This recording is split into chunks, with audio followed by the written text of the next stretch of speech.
Product দিয়ে তোমরা হচ্ছে আপুরা এত সুন্দর সুন্দর ভাবে তরি তরকারি সবকিছু আর কি কাটাকুটি করতে পারবা। আমি কিন্তু সম্পূর্ণ সবকিছু দেখাই দিব যাতে করে তোমরা খুব সুন্দর ভাবে বুঝতে পারো, তোমাদের যাতে সুবিধা হয়। এই যে দেখো এখানে কিন্তু কাটার জন্য 5টা জিনিস আছে, 5 রকম ভাবে তোমরা আর কি সবজি, আলু, শসা, সালাদ, তরকারি সবকিছু সুন্দর ভাবে কেটে কুটে নিতে পারবা। এই যে দেখো আমি কিন্তু খুব সুন্দর ভাবে আলু, গাজর আর হচ্ছে শসা নিয়ে নিছি। আমাদের বাসায় আর কোনো সবজি ছিল না, যার কারণে এই 3টে সবজি আমি নিছি। তো এই যে এখন হচ্ছে আমি এখানে এগুলো আর কি বসাই নিব খুব সুন্দর ভাবে।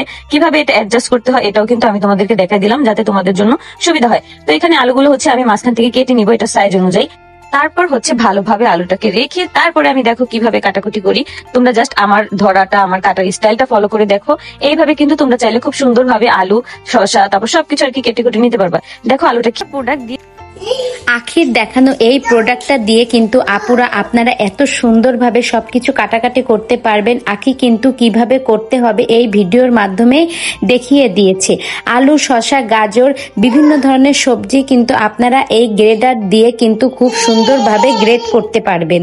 আখির দেখানো এই গ্রেডার কিন্তু খুবই উপকারী। অনেক সময় দেখা যায় যে আমরা বাসায় রুটির সাথে আলু ভাজাটা করে থাকি, সেই ক্ষেত্রে আলুটা কাটা কিন্তু খুবই মুশকিলের ব্যাপার হয়ে যায়। সেই ক্ষেত্রে আমরা যদি আখির দেখানো এই গ্রেডারটা ব্যবহার করি তাহলে কিন্তু আলুটা খুব সহজভাবে সুন্দরভাবে কুচি কুচি হয়ে যাবে।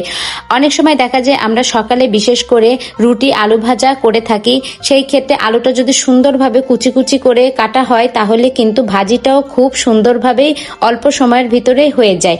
আখির দেখানো এই গ্রেডার কিন্তু খুবই ভালো, খুবই উপকারী আমাদের জন্য। শুধু আলুই নয়, শসা, গাজর এই ধরনের বিভিন্ন সবজিও কিন্তু আপনারা এই গ্রেটার দিয়ে খুব সহজেই কুচি কুচি করে নিতে পারবেন। তো গাইস, ভিডিওটি কেমন লাগলো? ভালো লেগে থাকলে আপনার মূল্যবান মতামত অবশ্যই জানাবেন আর একটা লাইক করে আমার পাশেই থাকবেন।